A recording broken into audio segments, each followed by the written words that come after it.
Welcome to Practical Talk Time. I'm your host, Usha Kumar. A very happy new year to all of you. I'm sure you're making up long lists of things that you want to accomplish this year and habits that you want to change and habits you want to make. And I'm sure you're also hoping the whole world will be better this year than it was last year. To give us a few predictions for the new year, I have with me here a very good friend and a very talented person, Elaine Kuzmeskus. She is the founder of the New England School of Metaphysics in Connecticut. And she is also a spiritualist medium. And she's an author, has written several books on seance and Connecticut ghosts and the soul cycles and art of mediumship and so on. She also has a master's degree in counseling and so many other certifications that kind of accompany her field of profession. But today she's going to use her skills of astrology to give us some predictions. So please join me in welcoming Elaine Kuzmeskus. Elaine, welcome to the show. Thank you. It's nice to be here, Usha. I wanted you to be here because I'm really, really curious to know what the year is going to bring for all of us in this country. However, I want to give a little bit of an introduction about you. So if you can tell us how you got into astrology. Well, I think it's a very interesting story. I have to tell you, I did not believe in astrology. In fact, I thought it was kind of silly when I was in college. But I had always been very psychic, and I read the book, The Sleeping Prophet by Jess Stern, which is about the very talented channeler Edgar Casey, and Edgar Casey believed in astrology. Casey said everyone should have your horoscope done. So I filled out a form and sent it out to Time Life Research on Long Island. All I did was put my birth date, checked off I was female, and they sent me a 25-page computer report. Well, when I read it, Usha, I was blown away.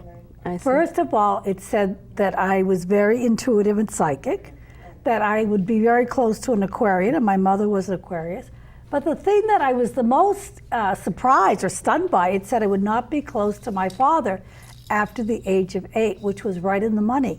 Because my parents divorced when I was 8 years old. My father remained in Los Angeles, and I went to Boston. I didn't see him again until I was 16.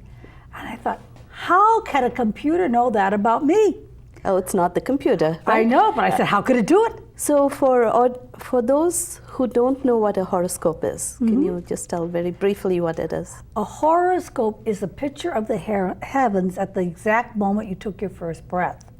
We feel in astrology that when you take your first breath, you imprint the stellar patterns that are there. So it's very important. So stellar patterns meaning the influence of the stars and the planets and all of the other heavenly bodies. It would be the influence of the sun, which is actually the Earth, the moon, which is a satellite, and then the planets. And it's very unique. Do you realize your exact pattern will not be repeated for 26,000 years? So it's very unique, that first moment you take your breath. And after I had my computerized chart done, I started reading astrology books. I lived in Boston at the time, and I went to the New England School of Astrology, which was run by a fabulous woman, Frances Secoyan. And Frances Secoyan went on to write 14 books. But when she started the school, I wrote an article for Boston After Dark on astrology, and we became very good friends. And she always encouraged me in writing. She said, you should be a writer, not an astrologer. That's what your chart looks like. So did you have to take lessons, or did you learn it by yourself? I studied about 5 years on my own, and I went to school for 3 years. And then I took the American Federation of Astrologers exam, their professional exam, in 1975. And it was a long exam. It was an 8-hour exam. They don't allow any computers. But I did pass it, but it was a lot of study. It was like taking a law exam. You know, people study for years before you take the exam. So for those of you interested in having a chart done, I definitely say go to a professional astrologer, one that has been verified by a nationally known organization. I see. Yeah, it's important. Well, which form of astrology do you follow? Well, I have studied several forms. I've studied mundane, which we'll talk about today, which is world conditions, and of course Western astrology, and Vedic. And you know something, they all work. They really do. But I'm a professional in Western astrology. I come from a place where you don't necessarily have to get the certifications that were just recently created. It's more a matter of learning and remembering the standard material that's already checked out and written and kept there for years, I mean thousands of years. That's true. The Vedic astrologers in India, they go all the way back 5,000 years to the Vedas, and they study the scriptures.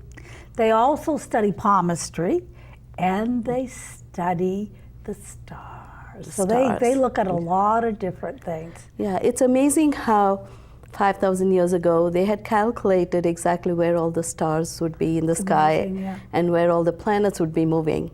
It is amazing. Even before the Western world thought there was telescopes. Right. Well, I really feel astrology came to us from Egypt, and the Egyptians taught the Greeks, and the Greeks actually codified it and wrote books. The Tetrabiblios by Ptolemy is one of the most famous books written by the Greek astrologers.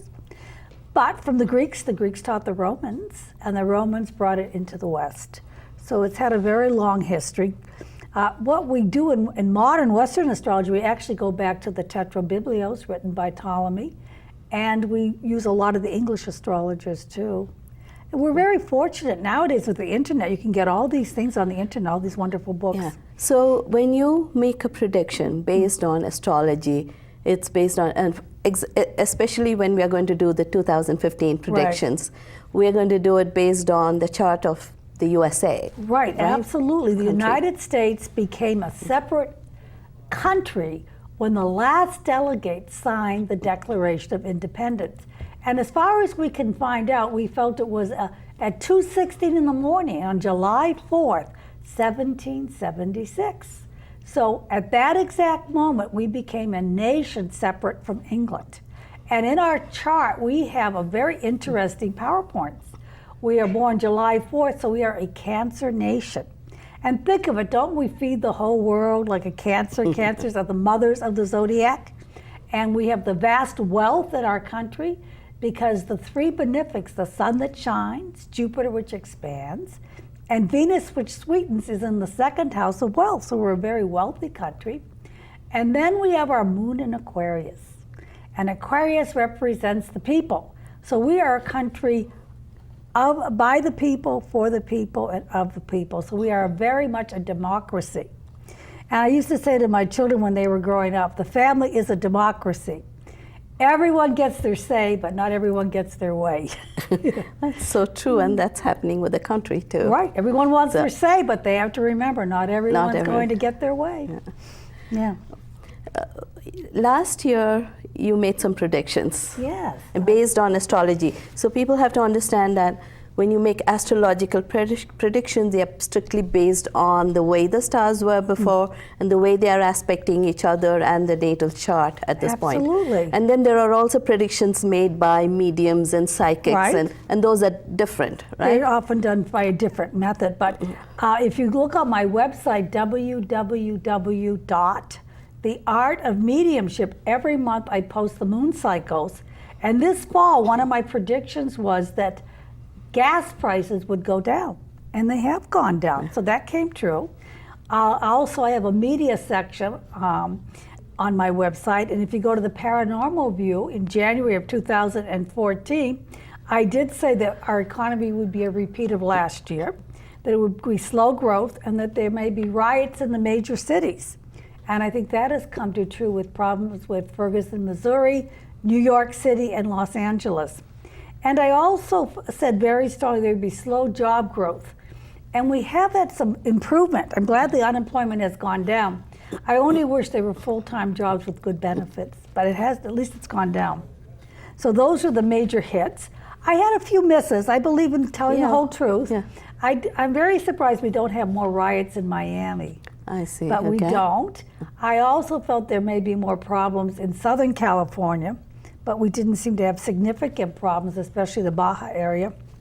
But these may come next year, you don't know. So timing can be a little bit off sometimes. Yeah, in Miami, something else has happened nearby with Cuba. Right, so that's there such were a big historical changes. event. I thought Miami would be in the news, so we'll see Maybe what if happens. that didn't happen, maybe there would have been riots. Maybe, So you never now know. that You never know. Maybe riots were averted by that. But you know, it seems like those cities that are the closest to the ocean, to the sea, are the most unstable in a bad democracy or bad times.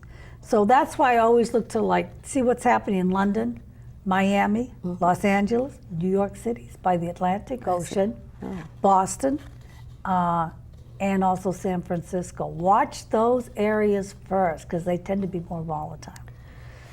I would like to know from you what you think will happen in this year, 2015. I had a lot of fun putting this together, you know that? Because I always like to do my research. I hope I didn't put you to too much trouble. No, to get I this. enjoy it. I do it every year for my clients. And I look at what happened before. And right now we have what's called the cross between Pluto and Uranus, which has been going on since 2008. And it will not be fully over till about 2016, probably 17. I see. But we have to look at the United States And that's chart. because the planet stays in one part of the sky for that long. For a long time. It's on and off. How for many 8 years years is that? I would say it's on and off for about 7, 8 years. So we're coming to the tail end of it.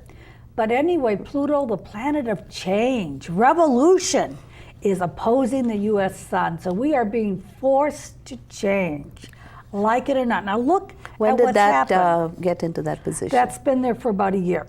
And it's going to be there for probably another 6 to 8 months. But while Pluto was opposing our sun, this is a very difficult time. What kind of change? Well, I think we're going to see that we have to change our way of doing business. If you look at so much of our cars are coming from Japan, so much of our goods are coming from China, we rely so much on foreign oil that we have to change the way we're doing business. And I think also our whole political system needs to change.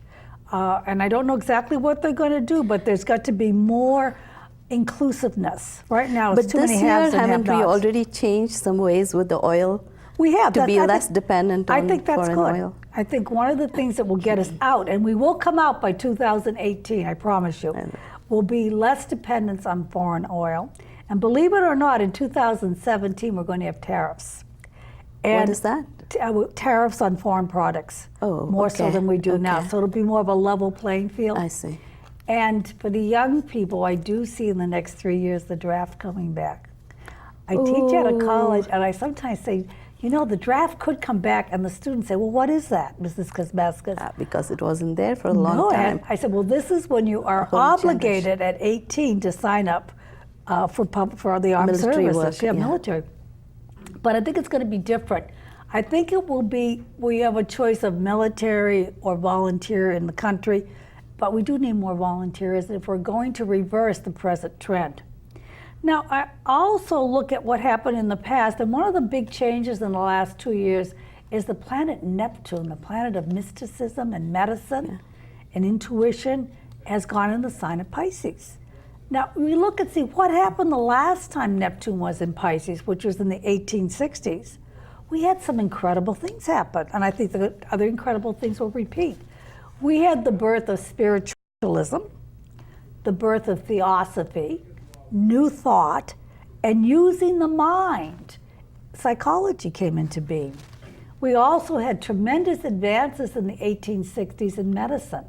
The development of use of ether for operations was revolutionary.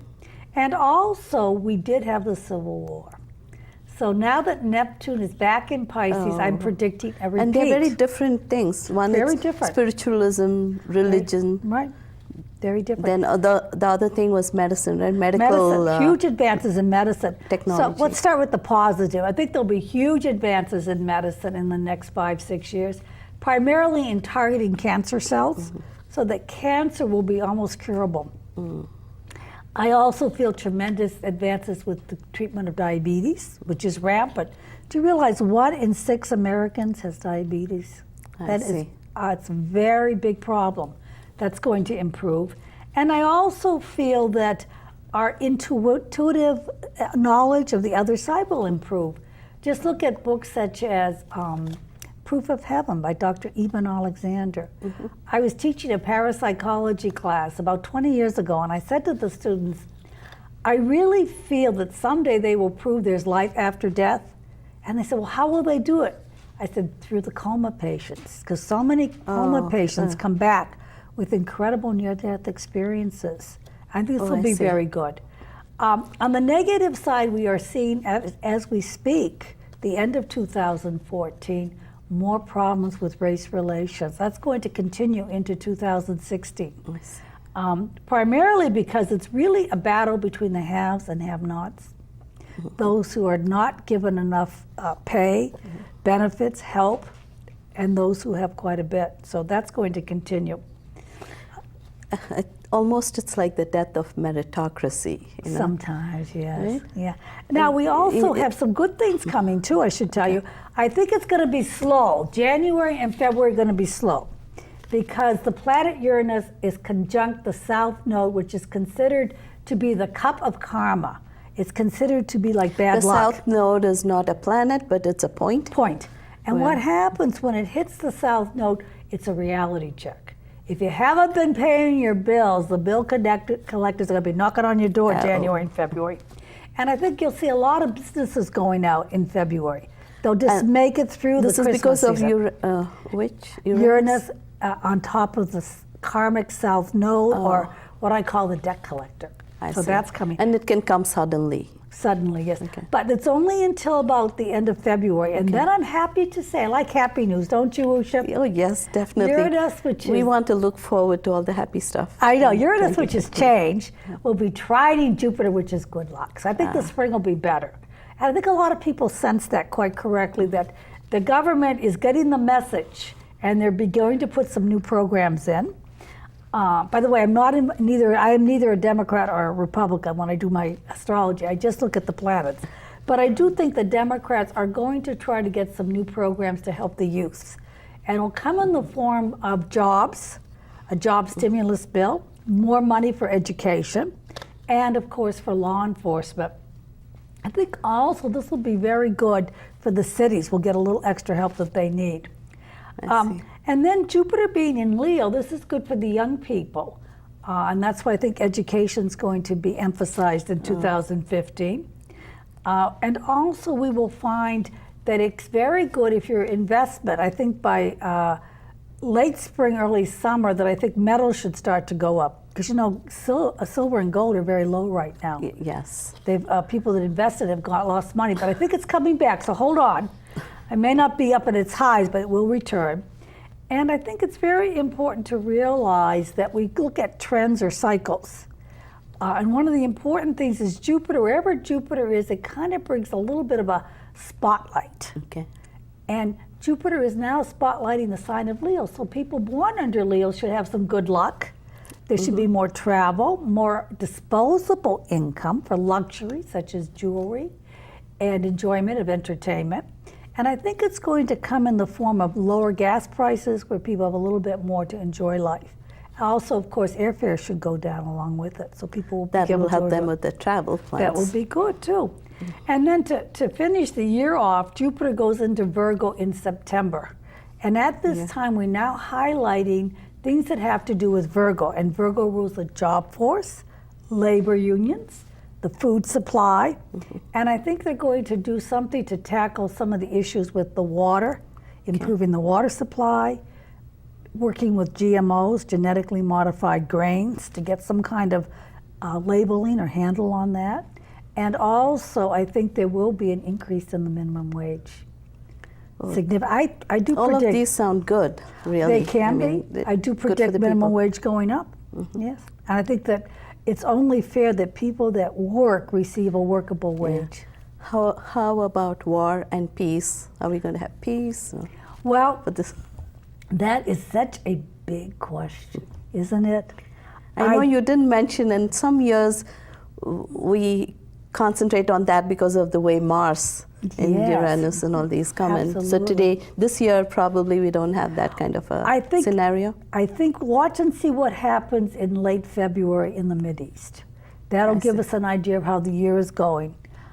That said, I think the powers that be are going to hold off until 2016 because there's an awful lot of uncertainty in the world right now. I don't see. First of all, I pray there won't be any World War III, but I don't see continual uphill of conflict until probably 2016. I see. I think by then there's going to be a lot of secret alliances, and we have to watch which countries are allying with major powers, because that'll give us a better idea.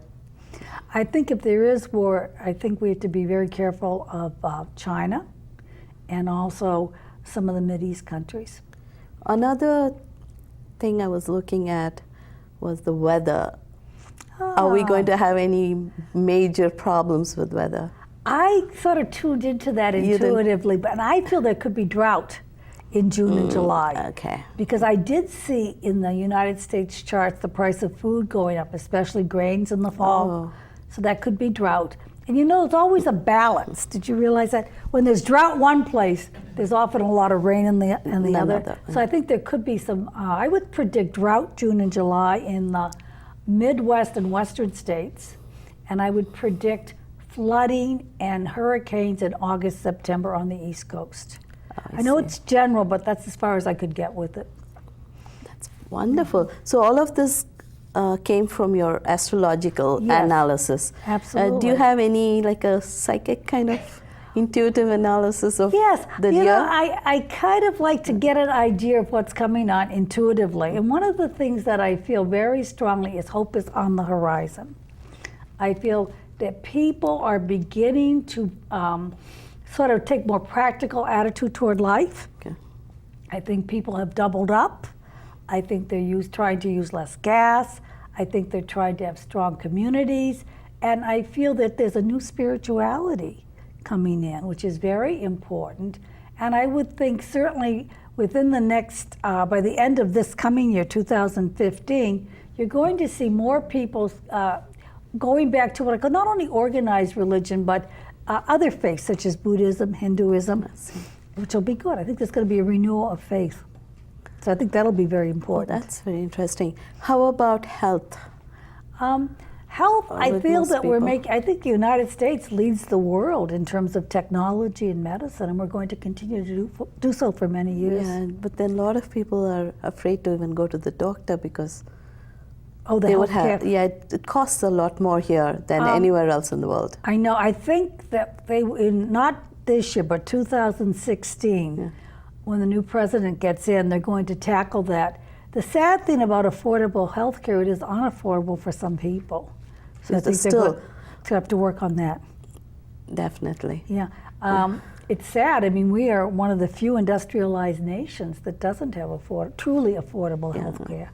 So they will work on that. I think one of the things is it will be a little bit of this and a little bit of that. Like the doctors will have to get less pay and the patients will have to be more realistic on the cost. Yeah, it's not just the doctors. I think it's the combined total of all of the other things that are added onto it. It's really padded a lot. Right. With administrative and other costs. So. It can be difficult. And of course, the big news this year, it's an election year. So we got the Democrats and the Independents and the Republicans I was going to make there. that the highlight. That's going to be the big news.